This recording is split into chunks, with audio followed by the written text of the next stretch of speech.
Gue udah nggak bisa, dia bawa tembakan pula ya kan. Cukur mas, cukur apa pak? Cepak kotak katanya ke tentara. Cet, jadinya bulat bukan kotak. Assalamualaikum warahmatullahi wabarakatuh. Ketemu lagi dengan gue Edwin Zulkarnain. Nah, di samping gue sekarang ini, gue kedatangan sosok istimewa nih. Salah satu kawan gue yang kita ketemu tahun 2017, terus nggak ketemu lagi tahun 2019, akhirnya ketemu lagi di 2019 dan dipertemukan lagi di tahun 2020 ini. Uta. Oke. Tak cerita sedikit ya. Uta ini kegiatannya sekarang apa? Barber ya, Tak ya? Barber. Sebagai barber ya? Barber ya. Nah, gue penasaran banget nih. Waktu itu gue pernah ngeliat postingan di salah satu Instagram tentang Uta. Yang gue tahu Uta itu kerja di salah satu barbershop yang ada di Bandar Lampung. Iya. Ya kan? Terus sekarang mutusin buat keliling ya, Tak ya? Gue penasaran banget nih, Tak. Sebelum gue tarik ke arah situ, gue pengen tahu dulu. Uta itu nama asli apa? Nama panggilan. Nama panggilan. Jadi nama asli gue ini Putra. Kalau kepanjangannya itu Dwi Putra Setiawan. Jadi singkatan lah ya. Lebih. Singkatan aja biar lebih enak manggilnya Uta. Uta Saik. Saiknya? Saik itu gue dapet kata dari tongkrongan sih, yang biasanya di orang sebut gokil atau keren atau asik ya, konyol, itu nyebutnya di orang ini Saik. Jadinya di si Lampung ini kan jarang sih yang ada panggilan Saik itu. Ya udahlah, gue pakai aja Uta Saik biar lebih enjoy aja sih manggilnya. Lu nyukur dari tahun berapa sih, Tak, sebenarnya, Tak? Kalau nyukur gue dari tahun 2013 bang. 2013. Ceritain sedikit dong, kenapa kok bisa lo terjun di dunia barber gini? Itu awalnya itu gua kan ngamen sih bang, awalnya sebelum gua jadi tukang cukur gua ngamen, gua ngepang itu kan. Jadi gua terakhir itu gua ngepang di Bekasi bang, sama di Gading Serpong.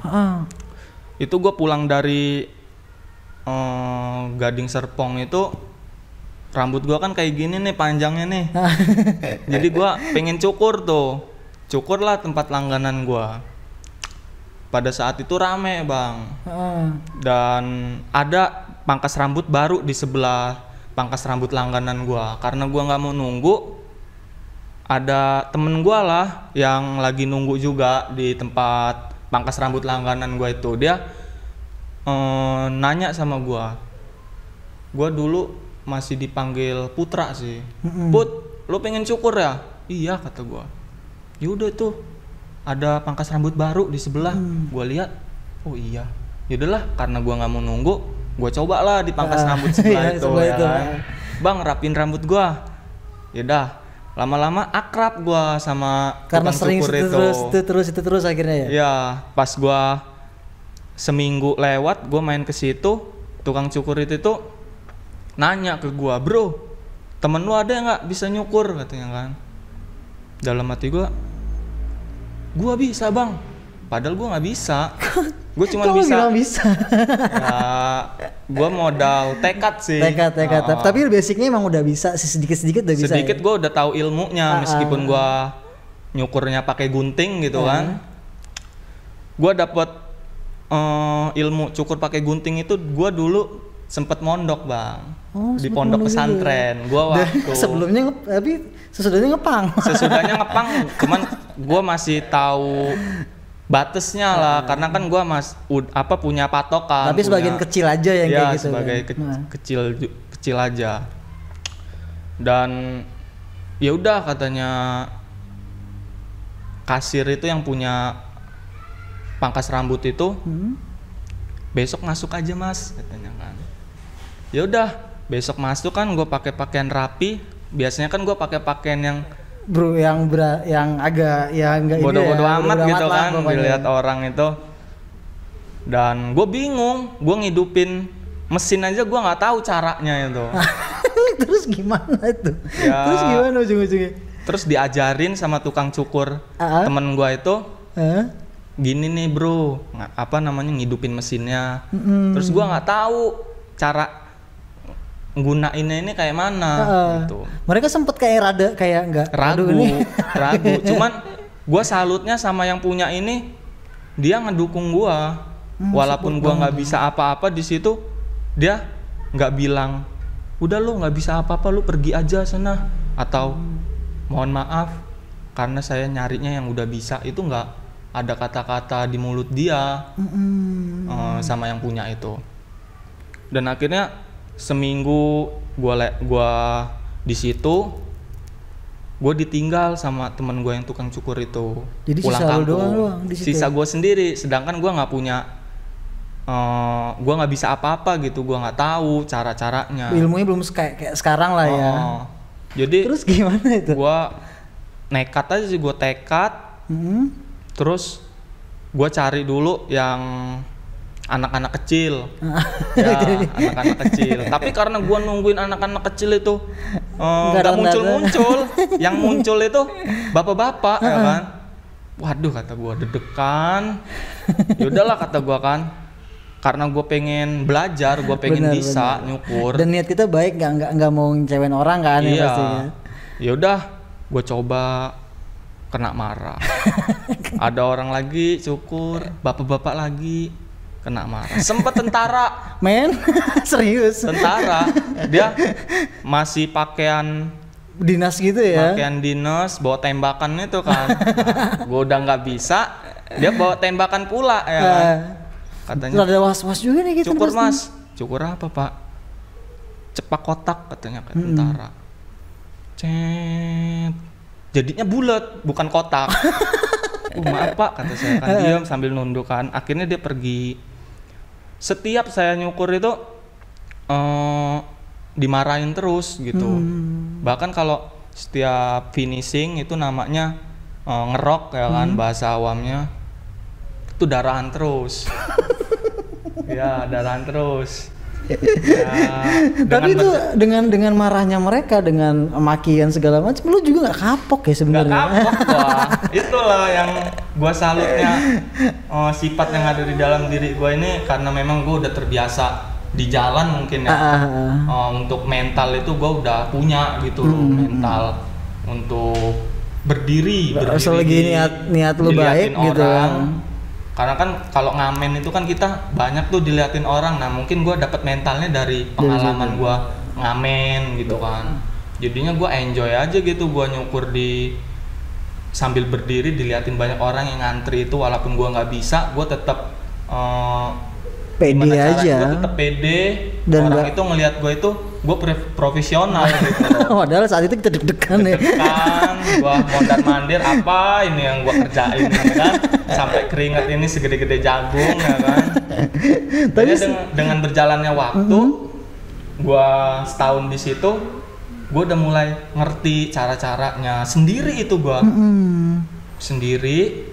Dan untuk gue ngelanjut ke 1 tahun berikutnya, itu baru gue mulai gue ngeliat YouTube, gue ngeliat model-model rambut yang terbaru gitu. Referensi terus lah ya gitu. Jadi gue 2 tahun di situ udah lumayan ngerti lah. 2 tahun tuh lama men. Gue masih kerja di situ, tapi gue ada problem di situ itu kan. Problemnya itu gara-gara ada nikahannya temennya mbak gua sih. Temen gua ini punya mbak maksudnya. Oke. Jadinya kakaknya temen lu lah ya, mbaknya temen lu ya. Dannya rumahnya kan di pinggir jalan tuh, otomatis tendanya juga di jalan dia masangnya kan. Di kondisi lu lagi ngebantuin itu ya, beres-beres itu ya. Ngebantuin di situ. Dan mbaknya temen gua itu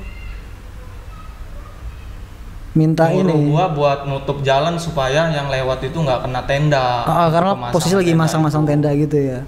Terus akhirnya ada si preman itu ya kan, preman wilayah situ itu. Karena dia lagi mabok, dia nggak tahu, dia nendang Pembatas itu. Pembatas yang gua Portal. taruh di jalan itu. Bang, itu ada yang lagi masang tenda, takutnya kan Lewat ketimpa Lewat, ketimpa, takutnya. ya. Gua tutup lagi sama gua kan, pakai meja kayu itu yang panjang itu.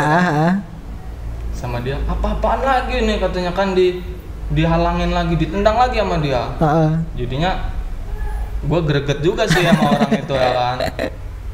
Dia pikir Niat kita udah baik padahal biar nggak mencelakakan siapa-siapa kan, Yaudah. biar kondusif di bawah kan. gua ributin aja orang itu kan, gua ributin, gua samperin, gua gebok sama gua kan.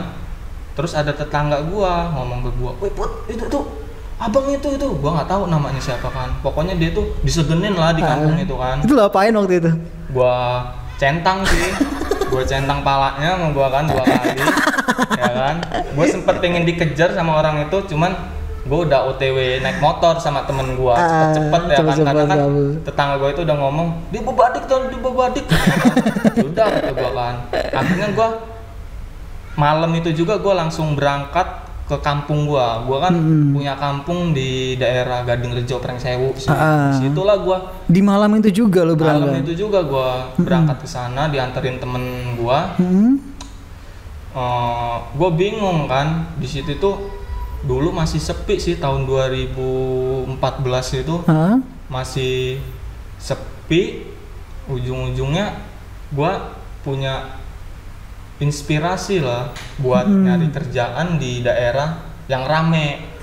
Nah, daerah yang rame itu tuh ada di daerah Pasar Prengsewu. Kalau di Gading Rejo itu pangkas rambut masih sepi karena kan yang gua punya skill yang bisa dibeli sama masyarakat itu cukur rambut ya kan.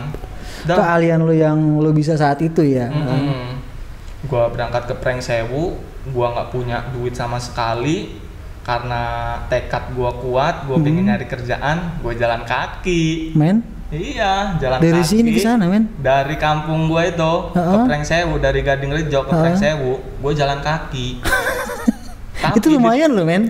2 kilo gua jalan. Kata gua, capek juga ini ya jalan kaki ini ya kan. Serasa gua tadinya gua berasa, wih, kayaknya keren amat nih kalau misalnya gua jalan kaki terus gue pakai pakaian yang rapi. Dulu kan pemikiran gue ini menarik gitu ya kan. Image-nya kan. Iya, image-nya. Nggak taunya ada yang lebih keren dari gue penampilannya kata gue di tahun itu. Malu lah gue ya kan. Terus gue capek, gue istirahat sebentar di pinggir sawah tempatnya itu kan. Dulu jalur arah ke Prengsewu itu masih banyak sawah. Kalau sekarang udah pada dibangun, bangun-bangun ruko itu. Terus ada angkot berhenti, gue ngomong sama supirnya itu kan, "Bang, tolong anterin saya sih ke Prengsewu," kata saya. Lah tadi kita mau jalan. Iya, karena capek kan gue jalan ya kan. Udahlah kata gue, gimana lah caranya kata gue kan. Lah dulu gue biasanya apa sih? Ngepang dulu ya kan. Ya udahlah gue ngomong apa adanya, "Bang, gue nggak punya duit, gue pengen ke Pasar Prengsewu, tolonglah Bang." Ya udah katanya naik aja kata supirnya kan. Terus gua udah nyampe Pasar Prengsewu itu, gua jalan lagi kan, arah ke Pendopo. Pertama kali gua lihat itu namanya Pangkas Rambut Mitra, Bang. Nih kareknya. Nah, gue kesana lah kan sambil ngos-ngosan itu kan. Ya, kata gua, masih ada sisa capeknya. Kata gue, "Assalamualaikum Bang," kata gue kan. Di sini butuhin tukang cukur lagi nggak Bang, kata gue kan. "Oh ya udah, duduk dulu, minum dulu Mas," katanya kan. Tahu aja dalam hati gue kalau gue lagi kehausan ya kan. Tapi berarti naik dari mobil itu turunin di pasar itu ya? Di pasar itu. Jalan lagi kita ke Pangkas Rambut itu lumayan juga sih. Hasilnya itu sekitar 300 meteran ya? Ya 500 meter lah. Ya? Ngobrol-ngobrol sama yang punya pangkas rambutnya. Akhirnya gue diterima Bang. Di Pangkas Rambut Mitra itu. Jalan 2 bulan di sana, gue nggak nyetel sama yang punyanya itu. Nggak nyetelnya itu karena orangnya curigaan. Karena kan yang gue butuhin itu sama-sama saling percaya aja sih. Bener namanya kita kerja sama orang ya. Kalau lu curiga itu gimana gitu rasanya gitu. Pas gue lagi nyukur tiba-tiba ada orang datang ke Pangkas Rambut Mitra itu. Nawarin gue kerja di barbershop. Nah katanya orang itu siapa nama lu? Gue panggil aja. Gue jawab aja Uta kata gue kan. Oh Tak, lu mau nggak kerja di barbershop katanya kan. Ya dalam hati gue juga, gue saking penasaran sih sama barbershop itu kayak mana kata gue kan, bedanya apa sama pangkas rambut. Oh ya udah pertamanya gue ini aja, gue jawab nanti dulu lah bang kata gue kan. Karena lo masih ada tanggung jawab di sini. Iya, tanggung jawab di Pangkas Rambut Mitra itu. Jalan 2 minggu dia datang lagi. Nawarin lagi. Oke lah katanya kan. Gue minta nomor lo aja kata gue. Yaudah. Besoknya gue baru ngabarin dia, bang, oke lah gue pengen gabung di barbershop lo kata gue kan. Oh ya udah katanya kan, disiap-siapin dulu, gue siapin barang-barang gue izin sama Pangkas Rambut Mitra itu bahwa gue ini nggak bisa kerja sama lagi di situ. Ya udah kata dia kan, dia terima. Ya udah gue cabut ke barbershop itu ya. Iya gue. Masih ada nggak sih barbershop Mitra? Kalau sekarang sih barusan gue denger kemarin katanya udah nggak ada lagi. Nggak ada lagi ya. Karena kan kemarin gue sempet main sih ke barbershop temen gue. Nah yang namu di situ itu orang Prengsewu, katanya udah nggak ada lagi di situ ya kan. Oh ya udah gue jalan di barbershop itu selama 3 bulan. Lumayan lama ya. Ya. Kenapa gue keluar dari barbershop itu? Karena niat gue tadinya bukan pengen keluar, niat gue pengen refreshing karena gue jenuh selama 3 bulan gue di situ-situ aja. Gue pengen liburan, cuman orangnya ini selalu ngepekin gue gitu loh. Tak, kapan lu kesini lagi? Ya udah gue jawab aja nanti bang, kalau misalnya pikiran gue udah tenang, baru gue ke situ lagi. Tapi karena mungkin dia butuh tenaga lagi sih. Karena dia harus butuh cepet kan. Iya butuh cepet. Ya udahlah, daripada gua jatuhnya ngegantungin dia. Akhirnya lo bilang deh. Gua bilang aja baik-baik gua resign. Ya udah kata dia kan, nggak apa-apa kalau lu pengen resign katanya. Terus pas gua balik ke Bandar Lampung ini, gua pulang sehari, gua di rumah selama kurang lebih seminggu gua di rumah. Itu jenuh juga kan gua, duit habis. Gua nggak punya kerjaan. Ya gaji kan? udah mulai nipis nih kan? Iya, gaji udah mulai nipis. Gua kan biasanya kalau misalnya nyari kerjaan itu, gua dari ngeliat info dari OLX, dari Facebook, komunitas-komunitas pangkas rambut Indonesia itu kan di grup Facebook ada tuh. Terus gua dapatnya pas gua ngeliat iklan di OLX. Itu adalah barbershop di dekat Jalan Pejajaran Jagabaya 2 itu. Cuman sekarang udah nggak ada lagi sih.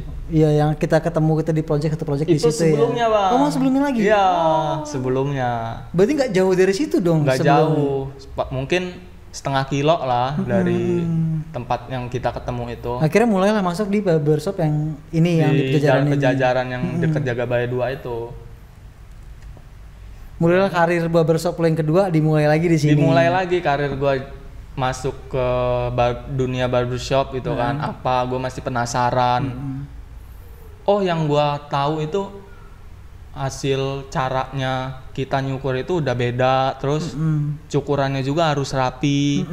Untuk style juga nggak kayak di pangkas rambut biasanya sih. Kalau pangkas rambut kan kita enjoy nih pakai sendal aja. Cuman kalau di barbershop kita harus pakai sepatu, jaga penampilan juga gitu kan.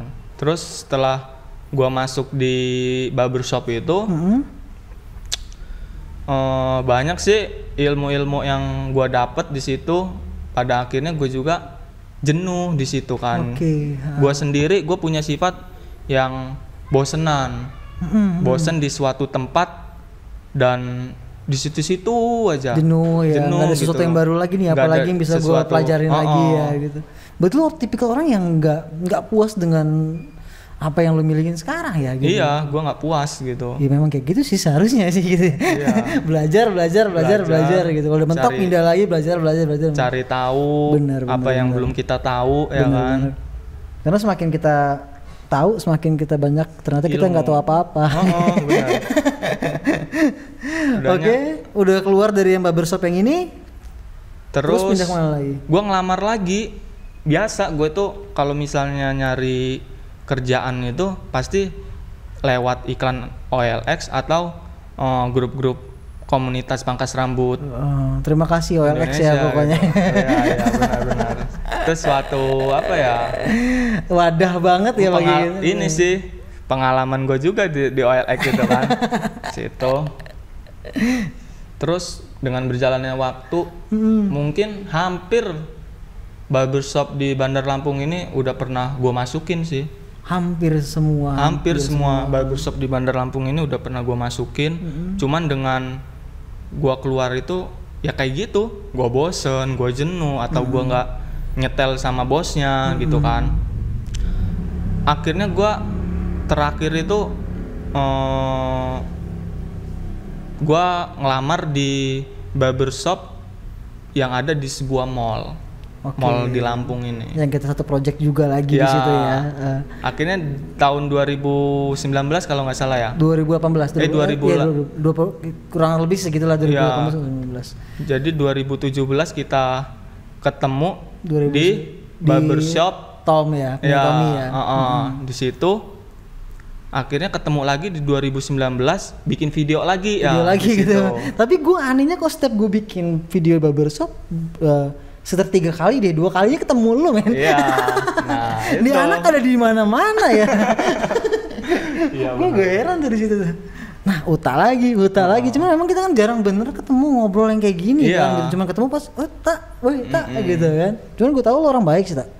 Gue tahu lo orang baik, makanya gue pengen tahu banyak nih tentang lo gitu. Tapi sebelumnya juga waktu masih di Jalan Pejajaran waktu 2017 kita ketemu.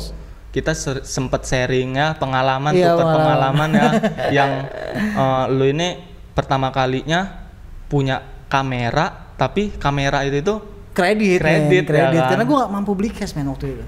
Gue sadar gue bukan orang yang tipikal orang yang bisa nabung gitu loh, yang nyisihin duit per bulan gaji untuk beli satu yang dia pengen dengan cash gitu loh.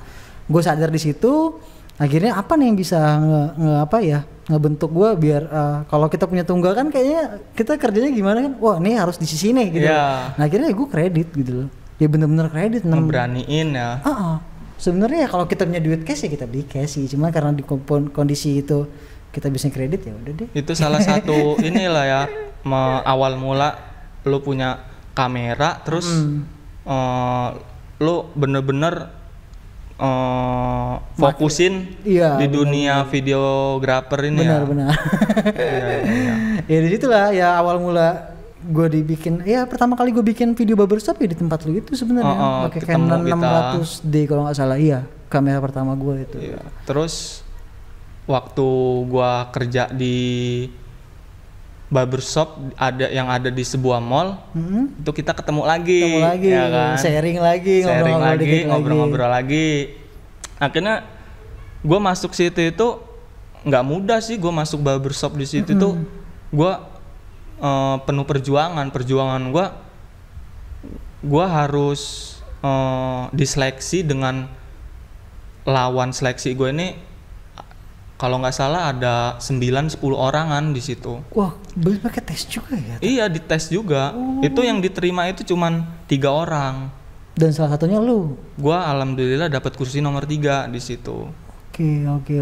Itu SOP-nya itu masuknya itu pertama kali pengalaman gua kerja di barbershop, absennya pakai absen fingerprint ya. Iya, pakai absen sidik jari ya. Pakai sidik jari itu, terus banyak sih peraturannya, SOP-nya di situ. Terus gua jalan 2 bulan di situ, pada akhirnya salah paham, gue dipecat. Kok bisa? Itu gimana ceritanya? Itu ceritanya itu gue ini nyukur 1, teman-teman gue ini ada yang nyukur 4, ada yang nyukur 5, ya kan?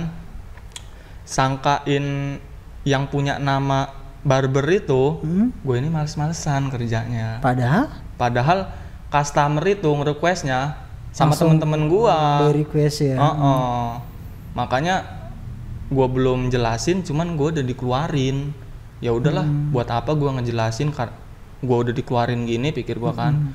Dari situ gue keluar, gue ngelamar, akhirnya gue ngebantuin temen gue. Dan itu pengalaman pertama lu bener-bener dipecat ya di sini ya? Iya. Biasanya lu keluar, bilang lu nggak betah, biasanya keluar.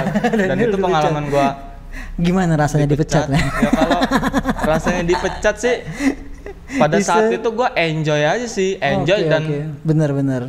Tapi ada kecewanya itu kenapa keadilan itu nggak ada pada diri gue gitu loh, nggak ada keadilan sama gue itu. Tapi memang orang tuh emang harus digituin dulu sih, dikasih pahit dulu biar tau manis gitu. Benar. Udahnya akhirnya baru lo mutusin habis dari sama kayak pengalaman gue yang sebelumnya, gue sering nyari kerja lagi, dari situ gue cuman freelance sih dapetnya kerjaan itu. Gue freelance, gue ngebantuin temen gue dipangkas rambut, adalah pokoknya itu. Gue lihat ada mesin cukur, Bang. Mesin cukur itu tuh memang harganya murah tapi kualitasnya bagus. Apa tuh lebihnya tuh dari mesin biasa? Dari mesin biasa itu tanpa kabel sih mesinnya itu. Oh, jadi sistem cas gitu ya? Sistem cas, terus bisa dibawa kemana-mana. Kita nyukur juga bisa di mana-mana. Portable gitu. lah ya, lebih portable ya. Ya, gue mulai berpikir kayaknya bagus nih buat gue nyukur di jalanan gitu kan, atau gue nyukur di mana-mana gitu. Dapat nih satu ide. Dan gue dapat inspirasi lagi dari tukang cukur ada di Jawa. Dan lu ngeliat semangatnya dari situ ya? Ya, gue ngeliat semangatnya. Dia untuk ngedapetin rupiah itu kan ngelewatin rute yang nggak mudah kita lihat gitu kan. Itu siapa sih sebenarnya dia tuh?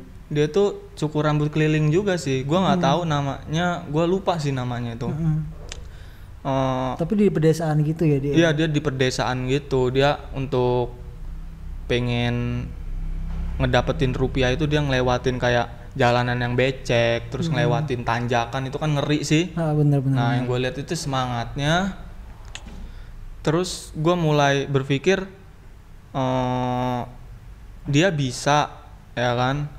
Kenapa gue yang berada di tengah kota kayak gini, takut gue nggak kayak dia gitu kan? Gue takut atau gue nggak bisa kayak dia, gue nggak bisa ngelihat semangatnya dia gitu kan. Ya udah, dapat ide kedua, ya kan? Semangatnya itu yang gue lihat kan, yang kedua itu.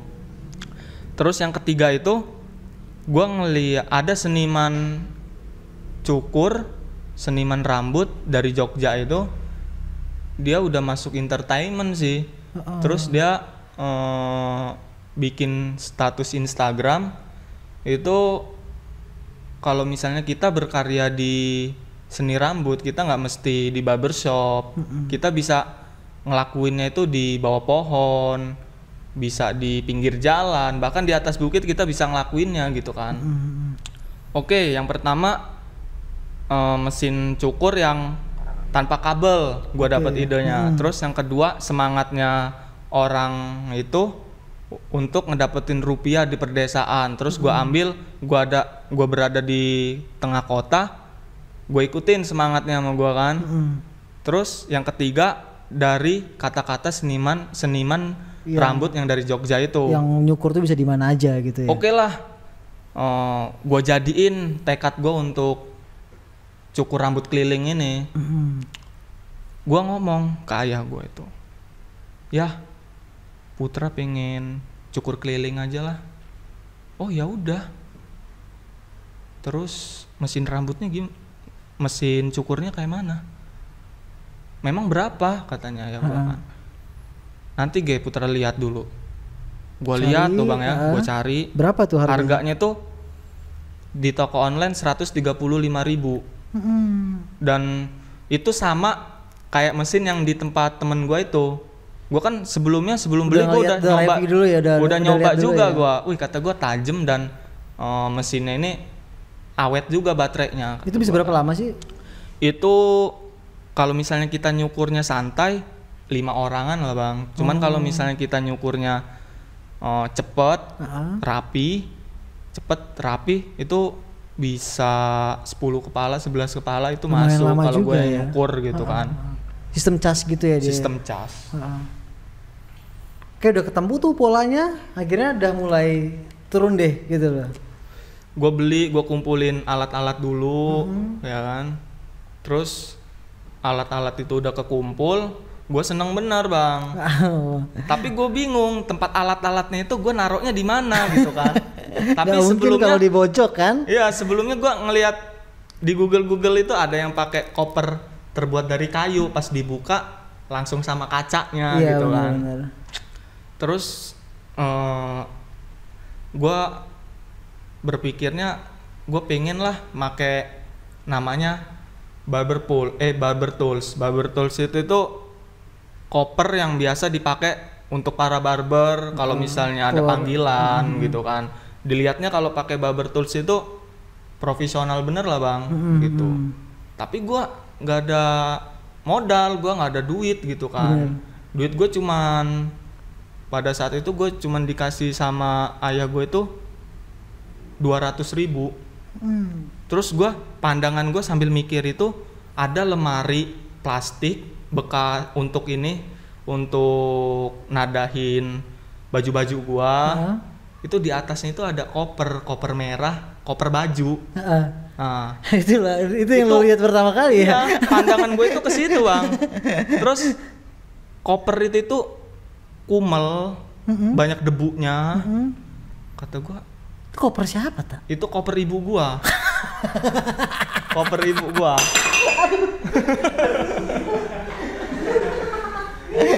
Ibu lu nyokap ngamuk nggak waktu itu? Kenapa? Nyokap ngamuk nggak waktu itu? Ya nyokap sebelumnya nggak tahu karena kan gua kan tinggal berdua sama ayah gua doang gitu kan. Ibu gua karena orang tua gua pisah, jadi gua dari kecil itu gua tinggalnya sama ayah gua. Jadi ibu gua itu kerja lah, ibu gua itu kerjanya rumah tangga, pembantu rumah tangga gitu kan. Ibu gua nggak tahu gitu kan. Tapi koper itu gua bawa pada saat gua dari Gading Rejo pas gua nyari kerjaan itu, kita balik lagi ke pengalaman gua yang tadi. Itu gua bawa pakai untuk masukin baju-baju gue itu, gue pakai kopernya ibu gue itu yang dari Gading Rejo itu. Gue bawa ke Bandar Lampung ini sama gue. Terus udah lama koper itu gue taruh di rumah gue ya, di sini nih kan. Kok kata gue pas bener nih pandangan gue ke koper itu kumel. Koper itu pada saat itu tuh koper itu ada isinya baju-baju yang nggak kepake. Gue keluarin sama gue kan, wih kayaknya pas bener nih kata gue kan. Pas settingannya nih. Pas settingannya kan. Ya walaupun ada rodanya ya kan, kalau barber tools kan dia bagus sih, kalau itu kan cuman ada rodanya. Kata gue kalau ada rodanya jadilah, ini juga lebih keren kayaknya nih. Walaupun warna merah ya. Tapi gue mikir gini tak, lu pikir gak sih kayak lu modal untuk beli alat dari bokap nih, gitu kan, untuk dari duit dari bokap 200.000 itu gitu, dan udah lu beli alatnya, lu mikirin tempatnya gitu. Notabene kan bokap sama nyokap udah pisah nih, gitu. Tapi andilnya bokap lo dari alat, terus andil nyokap dari koper, itu satu banget men. Jadi, jadi satu paket banget gak sih gitu? Lu sempat mikir ke situ gak? Enggak sih, enggak sempat mikir ke situ. Jadi usaha yang lu jalanin ini setengah itu memang ada andil bokap dan setengahnya ada andil nyokap juga. Benar-benar. Jadi ya yang belum gua tahu dari lu ini ya juga ya kan. Iya nggak sih? Heeh. Dari alat bokap, koper nyokap. Gitu. Koper nyokap. Walaupun nggak secara nggak langsung ya kalau dari nyokap ya, cuman ya mungkin itulah ya apa ya, kita nggak tahu kan takdir gimana kan ke depan kan gitu. Dannya gue ini udah alat-alat kekumpul, terus gue dapet tempat untuk naruh alat-alat gue ya kan. Gue coba lah, gue masukin, keren kata gue kan. Gue foto sama gue. Sebelum gue bikin banner, gue udah bikin Facebook dulu, akun Facebook yang namanya Cukur Rambut Keliling Uta Saik. Itu gue ambil dari Facebook lama gue, gue ganti aja, biar kan teman-teman gue juga masih tahu gitu kan. Jadi kita nggak ngerintis bener. Iya oke. Ininya Nggak mau dari awal lagi Facebooknya. ya akunnya ya. Udahnya Sempet nggak kawan-kawan yang dari apa ya, yang notabene kawan-kawan lu yang kerja di barber juga gitu, sempat ada tanggapan negatif nggak sih dari mereka yang? kalau tanggapan negatif sih Nggak ada sih. Dia orang positif sih, ngedukung gitu kan. Atau ada yang di luar mereka, atau dari saudara atau kawan-kawan yang di luar dari kerjaan lu gitu, yang underestimate lu nih yang pertama kali nih, atau ngeremehin dulu ini, lu yakin atau apa gimana gitu? Ada nggak yang kayak gitu? Iya, untuk ngeremehin itu ada gitu loh. Yang paling parah kayak mana tak ngomongnya? Yang paling parah itu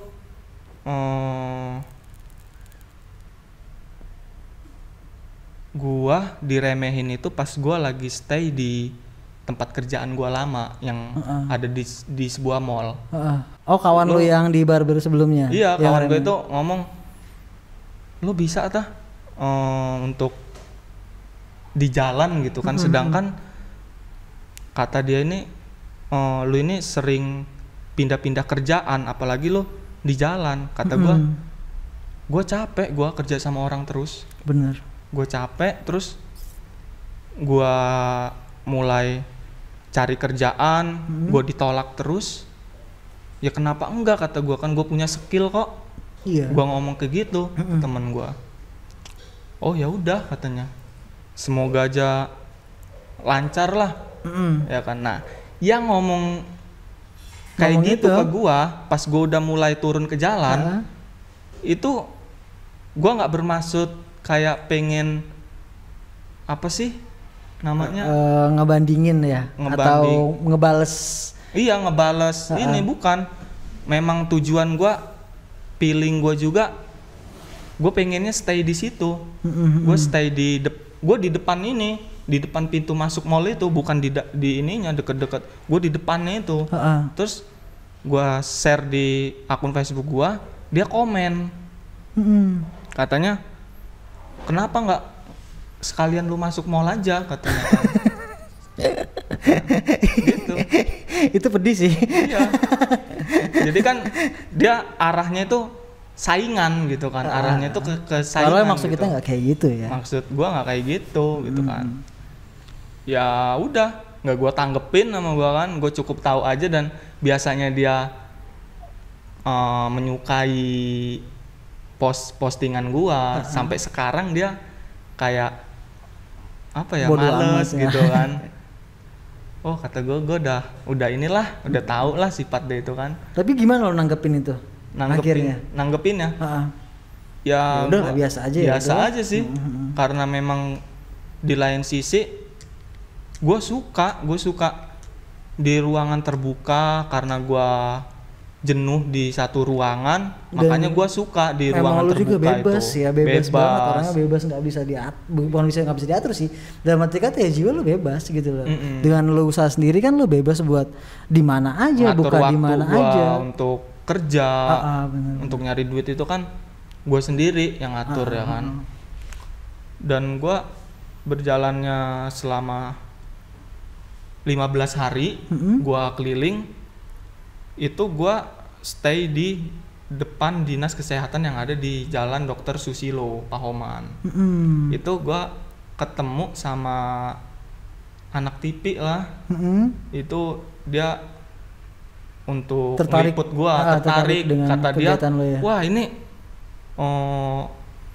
sesuatu yang langka ini. Karena secara kan dengan umur lu yang masih muda banget gitu loh. Istilahnya lu udah geser rasa gengsi kan gitu loh. Iya. Bodo amat gitu, orang mau ngeliat gue gimana, yang penting gue nyari duit halal gitu kan. Basic gue juga dulu gue di jalan ya kan. Gue jadi nggak kaget gue nyari duit di jalan juga gitu sekarang ini. Tapi sekarang dengan keahlian yang lu punya. Iya kan? Gitu bedanya. Terus gimana deh kata orang TV itu gimana? Ya katanya ini langkah, ini belum ada ini di Lampung katanya kan. Oh ya dah katanya kan. Boleh nggak ngeliput mas? Boleh. Udah katanya. Dari situ kita orang bikin video, gue disuruh kayak lu ini deh awal lo mulai ini buka pas lo opennya di direct lah ya, di direct gitu kan, diputar ulang gitu. Udahnya ya udah jalan. Pas gua kata dia lihat ya di TV jam 4:30 subuh sama jam 5:30 pagi katanya kan. Kalau misalnya nggak sempat nonton lihat aja di YouTube katanya kan. Itu kan ada channel YouTube-nya sih. Iya, kalau di TV itu. Dan itu sempat viral kan? Nah, dari itu situ banyak mulanya. Kata gue nih si Uta nih, waktu itu masih ada tulisan kayak bayar seikhlasnya. Iya. Bayar seikhlasnya itu awalnya gue bingung sih. Berani banget sih Uta dengan bayar seikhlasnya. Nah, gue mau tahu nih, bayar seikhlasnya ya, bayar seikhlasnya. Di mata gue, di pandangan gue, bayar seikhlasnya itu tetap dengan rate yang seharusnya ya, walaupun ya kurang dikit lah gitu. Berapa yang lo dapetin waktu pas bayar seikhlasnya itu? Itu gue paling banyak 100.000 gue paling banyak. Paling banyak? Satu orang tuh ngasih lo? Atau total? Untuk pembayarannya itu paling banyak 27.000. Pernah ada yang ngasih? Pernah ada. Yang paling sedikit 3.000 ada yang ngasih. Iya. 3.000 itu. Iya kan seikhlasnya. Karena kan seikhlasnya benar. 2.000 juga nggak masalah. 2.000 nggak masalah gitu loh kan. Ya timbang dia ngasih 50.000 tapi dia nggak ikhlas kan. Cuman gimana tanggapan lu pas dapat 3.000 itu? Ya apa ya? Sempat ada rasa kecewa atau gimana nggak? Kalau untuk rasa kecewa sih enggak. Gue tetap pengen ngejalanin bayar seikhlasnya. Cuman istri gue sih yang ngeluh. Iya sih, dapur harus tetap ngebul sih. Iya. Istri gue yang ngeluh itu dia bukan masalah duitnya sih, masalahnya lo udah keluar, ninggalin istri di rumah. Iya, ya, terus dibayar dengan seikhlasnya. Yang nyukur kan pasti banyak tuh, yang minat juga banyak gitu kan. Bener. Dan gue capek bener gue itu untuk nyukurin orang itu kan, rame karena kan setiap hari gue pulang malam itu kata gue yang pijetin sih karena kan gue capek. Bener. Nah istri gue itu ngeluhnya tiap malam mijetin gue, tapi gue nggak mikirin istri gue mikirin orang lain gitu kan. Lu ngenakin orang dengan bayar seikhlasnya gitu kan, cuman lu nggak mikirin gue. Mending mijetnya itu beberapa menit gitu, ini mah bisa sampai 2 jaman. Kasihan dia lebih mikirin lu nya sih ya, balik lagi dia mikirin kesehatan lu juga. Gue sering sakit-sakitan juga gua kan karena kecapean gitu kan.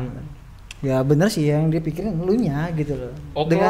Oke lah kata gua kan, gua pasang tarif selama gua bayar seikhlasnya itu selama 2 bulan. 2 bulan itu jalan. 2 bulan itu untuk bayar seikhlasnya sih menurut gua sesuatu yang keren sih. Iyalah, itu keren banget bagi gue sumpah. Itu juga gue nggak nyangka sih, karena awalnya gue bingung dengan berapa nih yang gue kasih ke customer gue tarifnya itu. Ya udahlah kata gue kan, karena gue udah terbiasa berapa aja, kebawa juga rasa ikhlas di dalam hati gue ini untuk ngerjain sesuatu itu dengan ikhlas gitu kan. Ya udah. Jadinya gue nggak nyesel gitu loh. Bener. Bayar seikhlasnya. Dari situ juga lu bisa viral juga kan? Iya, gue juga sempet nggak nyangka juga di situ. Dan gue juga tahu lu lagi ya karena itu sih, karena viralnya lu itu gitu. Mungkin ya inilah ya. Kalau nggak bayar seikhlasnya mungkin lu nggak tahu dan kita nggak sempet ketemu gitu kan sekarang ini. Dan akhirnya tadinya kan sempat keliling-keliling nih, stay dan sekarang di mana sih tak lu tak? Kalau boleh tahu?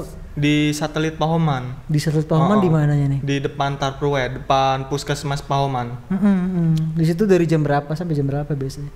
Kalau gue sih jadwal gue di situ itu dari jam 1:30 siang sampai jam 5:30 sore.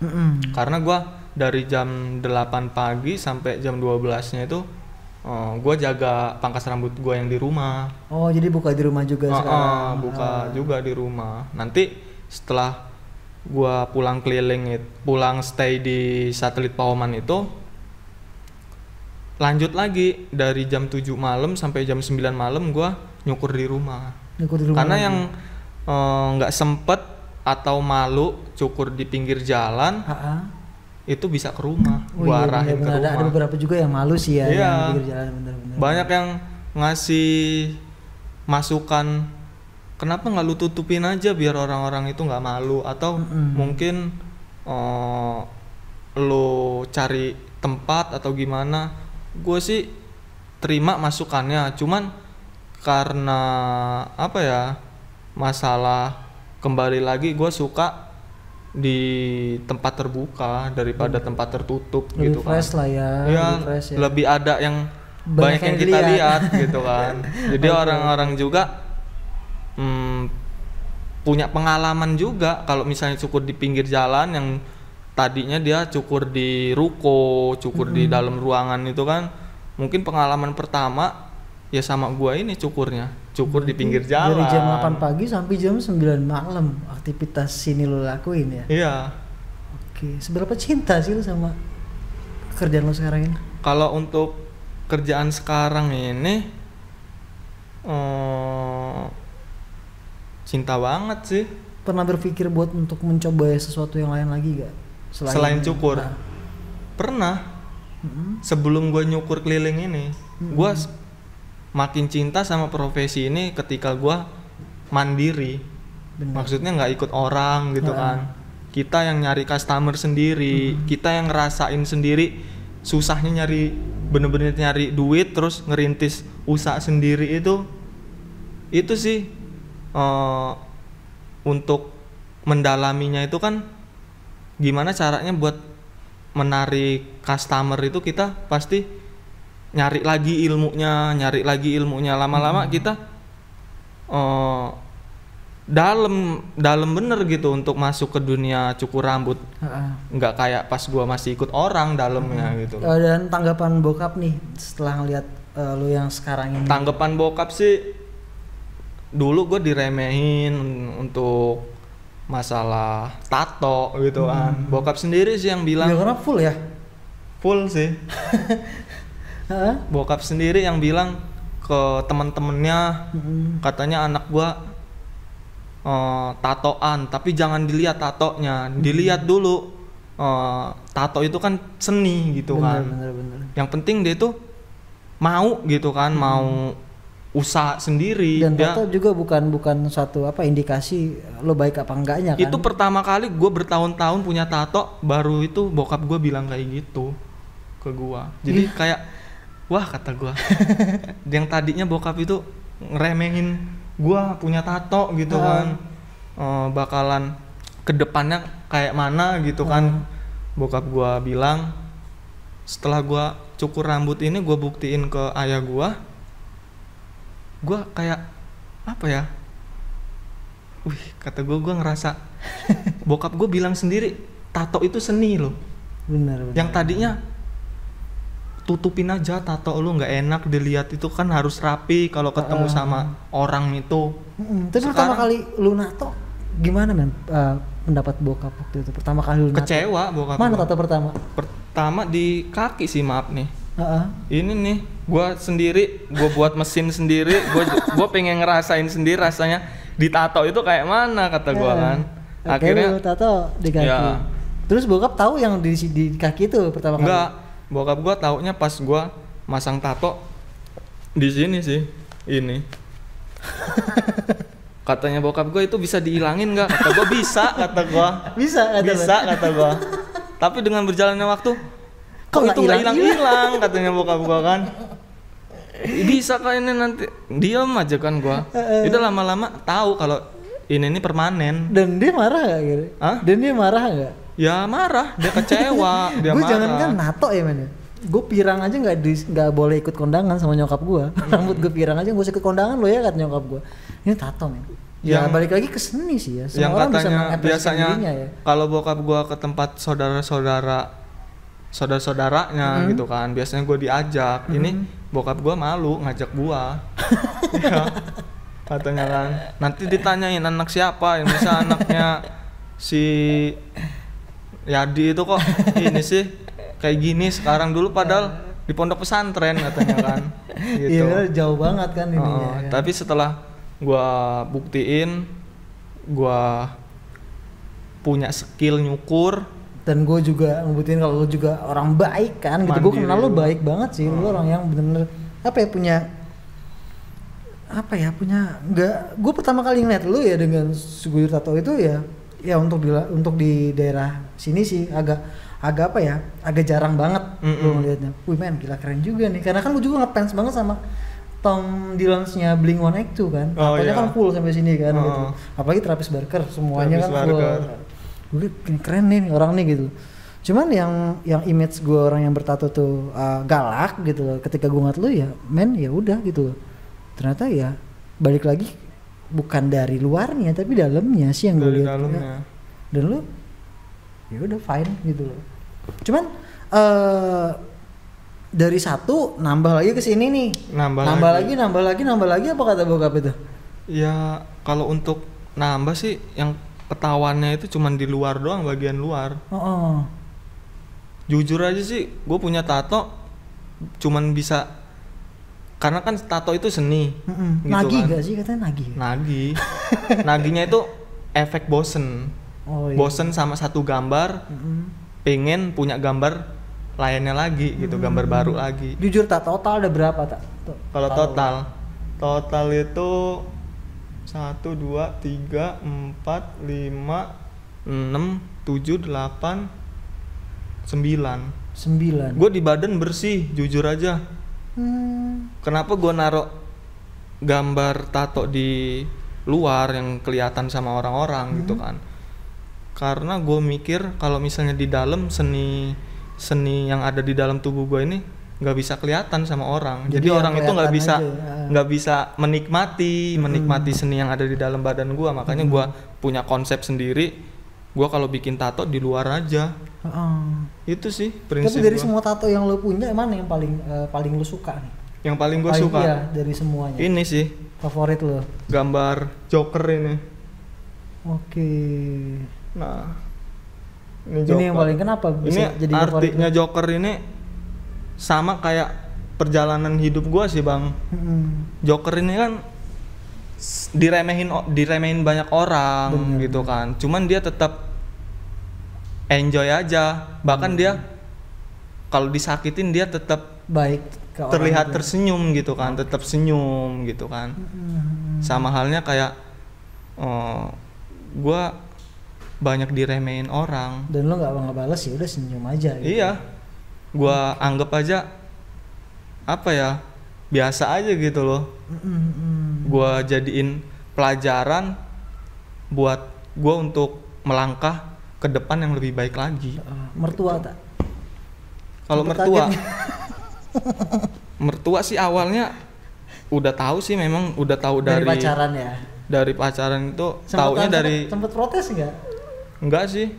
Wah, karena menantunya dia yang nggak tatoan itu malah justru ngecewain dia. Oh, jadi bukan lagi dilihat dari mungkin situnya ya. Yang gue lihat dari mertua gue itu dia pengen ya udahlah, yang penting baik hatinya. Iya, gitu. Yang penting baik gitu kan, bisa ngejaga anak gua gitu kan. Mungkin pemikirannya ke situ sih mertua gua. Untungnya kayak gitu ya. Kalau ketemu mertua yang galak, wah hapus kalau mau nikah gitu ya. Iya, banyak kan gua dengar sih begitu. Tapi lu nggak takut nanti kalau bakal nanti lu punya anak nih, bakal nyontoh, bakal tatoan juga? Menurut kalau lu sendiri, pandangan lu sendiri, anak lu nanti kalau tatoan gimana? Kalau pandangan gua untuk anak gua tatoan itu Ya maklum sih. Oke. Maklum karena Oke, biasanya kan ada sih yang bapaknya tatoan tapi anaknya awas jangan sampai tatoan kayak gue ya gitu. Biasanya ada yang kayak gitu. karena kan kita tahu pergaulan, Bang. Benar, Tahu siap. pergaulan bahwa kita Tahu juga diri tahu sendiri dia tato juga. itu kan seni ya kan. Bukan suatu indikasi sebanyak makin banyak tato semakin ngeri atau pergaulannya semakin tinggi, enggak juga Makanya sih gua sebenarnya. kalau untuk ngajarin anak sih terserah lu mau jadi apa aja, yang penting membanggakan sih. Ya, dan baik untuk semua orang juga sih dengan apa yang gitu. bapaknya lakuin sekarang Iya, kan, karena gitu. gua kalau secukupnya aja, maksudnya gua ngatur nih, gua mendidik anak gua gitu kan. Dia kalau udah gede pasti dia punya pilihan sendiri Benar, gitu kan. benar. Itulah yang mungkin gua ngedidiknya untuk jalan yang positif aja. Cuman kalau misalnya dia namanya pergaulan ya kan, ya kalau memang dia arahnya ke situ berarti memang ya udah. Tak selain di jalan tak gitu. Kita buka panggilan juga gak sih untuk cukur sendiri? Panggilan juga gitu. Karena kan gue suka apa ya, dalam pandemi kayak gini kan agak takut nih mau keluar rumah segala macam gitu. Sedangkan rambut kan tetap harus tumbuh terus kan gitu. Kadang-kadang agak risih kalau gondrong segala macam. Nerima itu juga gak sih? Tak, ke rumah dong kalau misalnya ini. Nerima gitu juga gak sih? Iya, nerima juga. Sejak kapan tuh? Tak? Itu sejak waktu gua usaha keliling ini. Gitu. Jadi gua keliling, gua juga nerima panggilan. Biasanya kalau misalnya orang ngubungnya lewat mana? Instagram atau WhatsApp? Lewat Instagram. Di Instagram itu udah gue kolomin nomor telepon gua gitu. Instagramnya Uta Saik Barbershop. Nomor WhatsApp lo mau lo sebutin juga nggak? Usah Instagram aja. Ya di Instagram aja lah, dilihat sekalian aja. lihat beberapa hasil karya. Ya, hasil karya untuk Cukur ini, cukuran ya. gua gitu. Dan yang bikin gue menarik ya Taya, lu punya dari ngobrol dari tadi, lu punya prinsip yang kuat banget ya. Kalau lu udah bebas ya bebas aja gitu. Walaupun lu udah coba buat kerja, lu kerja 2 bulan keluar gitu, kerja 3 bulan keluar gitu. Nah akhirnya lu nemuin habitat lu nih, akhirnya lu mutusin buat kerja di jalan. Gitu lu mutusin. Apa sih tak prinsip hidup lu yang lu pegang sampai sekarang ini? Prinsip hidup gua. Biasanya kan orang udah jatuh, udah gitu, atau jatuh bangkit lagi, jatuh lagi, udah deh gue coba yang lain deh gitu loh. Tapi lu masih tetap bertahan dengan apa yang lu sukain ini gitu. Apa yang ngebuat lu sampai sekarang ini bisa bertahan? Yang gue prinsip gue sih disitulah gue bisa ngasilin duit, gue bisa ngasilin duit dan kerjanya santai sih, nyari duitnya tuh lebih enjoy. Terus gue bisa apa ya? Ketemu orang-orang baru mungkin ya? Ya lebih belajar lagi sih untuk cara ngobrolnya. Iya benar, karena kan setiap orang beda kepala, beda sifat, mata. ya kan. Ya itu sih prinsip gue itu, selagi kita masih bisa ngelakuinnya, jangan sampai berhenti sih. Karena kalau misalnya kita mulai sesuatu yang baru lagi, berarti kita harus belajar dari nol lagi. Berarti yang itu kayaknya waduh sia-sia amat gitu yang udah kita pelajarin ya? bertahun-tahun gitu kan. Ya udahlah, lebih baik gue dalemin aja untuk dunia cukur rambut ini. Nah, kalau ditanya mau sampai kapan lo? Ya sampai gue tua lah. Sampai gue tua gitu. Tapi dengan syarat gue harus maju. Bener, harus wajib. Iya, gue nggak mau kayak gini-gini aja gitu loh. Berkembang terus. Berkembang. Kan? Oke. Satu lagi tak. Dari kepuasan. Jadi gue senang banget kalau bikin sesuatu karya video ya. Gitu. Gue nemu kepuasan ketika gue ngambil gambar, gue ketemu kepuasan ketika gue bisa ngedirect, gue pengen gambar kayak gini, gue pengen ada posisi objek di sini, pengen background dengan latar belakang kayak gini, terus gue edit, gue warnain, terus jadi suatu video tuh kepuasan tuh men gitu. Kalau misalnya orang bilang tuh bagus itu bonus ya gitu. Tapi kepuasan tuh gue sendiri tuh. Kepuasannya adalah ketika proses demi proses itu gue lewatin gitu. Kalau lu sendiri kepuasannya lu dapetin di mana? Kepuasannya di hasilnya sih. Di hasil ketika gue nyukur step by step itu, terus orang itu seneng sama hasil cukuran gue dan yang gue lihat memang rapi, detail, bagus gitu loh. Jadinya gue puas gue nyukurin orang itu gitu. Kadang-kadang nggak nutup mulut juga, dia orang juga apa ya ngasih bilang juga ya, Mas bagus gitu ya. Iya, bagus gitu. Ya, gue jadi langganan lu lah. mantap. Kalau untuk tarif tak? Kalau di jalan berapa? Kalau di rumah berapa? Kalau misalnya dipanggil berapa? Kalau di rumah sama di lapak itu, gue pasang tarif 20.000. Karena yang gue jual bukan tempat sih, kualitas. Bener. Dan itu 20.000 ya, udah masuk ya. Standar sih, standar kan? Ya, standar. Dan kalau untuk panggilan sendiri, kalau untuk di Bandar Lampung nih, Bandar Lampung ya. Kalau untuk wilayah Bandar Lampung ini 60.000 per orang, itu udah termasuk ongkir seluruh Bandar Lampung. Lu nggak perlu ngantri, biar gua aja yang dateng. Terus lu nggak perlu khawatir kalau di saat pandemi COVID-19 ini kan, karena gue pakai APD nyukurnya. Kalau itu khusus cukur panggilan aja sih. Terus setiap cukur panggilan pasti untuk alat pelindung dirinya ini gue beli baru terus. Kayak misalnya sapu tangan karet itu pastinya gue pakai yang baru. Terus gue pakai seadanya sih, pakai jas hujan gue. Itu kan kalau beli di pasar, di toko plastik itu paling cuma 10.000. Terus dan sama wajar sih kalau 60.000 men, karena banyak juga yang lu keluarin modalnya kan. Iya. wajar, bener wajar.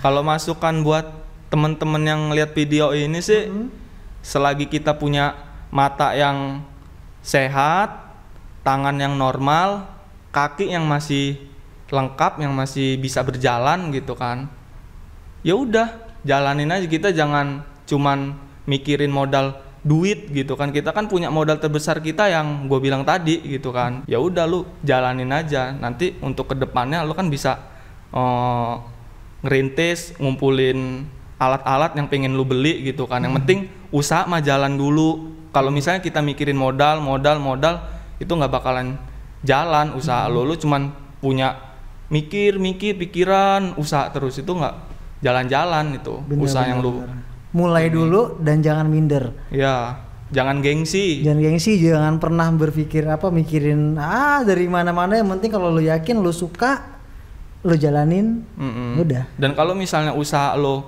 maju, itu jangan sombong lah sama orang gitu kan. Karena kebanyakan kalau misalnya kita udah di atas, kita sombong sama orang, itu bakalan jadi nggak berkah men, jatuh juga nama kita, jatuh dan nggak berkah. Iya. Terus mau balik lagi dengan malu. Iya benar. Balik lagi malu. Oke, sekian perjumpaan kita di podcast kali ini bersama Uta Saik Barbershop. Oke, thank you Taya udah mau datang ke sini Taya. Thank you.